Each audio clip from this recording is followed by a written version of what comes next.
Don't forget to like and subscribe.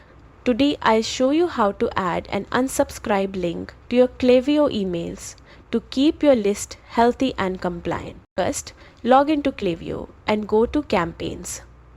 Select the campaign you want to edit. Click the three dots and choose Edit Campaign. Then click the Edit button at the top to open the editor. Drag a text block to the spot where you want the unsubscribe link.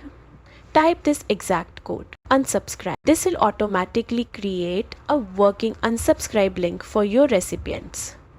Click the source button to double check the placement in your HTML. When ready, click apply to save your changes. Always preview and test your email before sending. Make sure the unsubscribed link is visible and functional. That's it. Your Klaviyo email now includes an easy-to-use unsubscribe option, keeping your campaigns professional and compliant.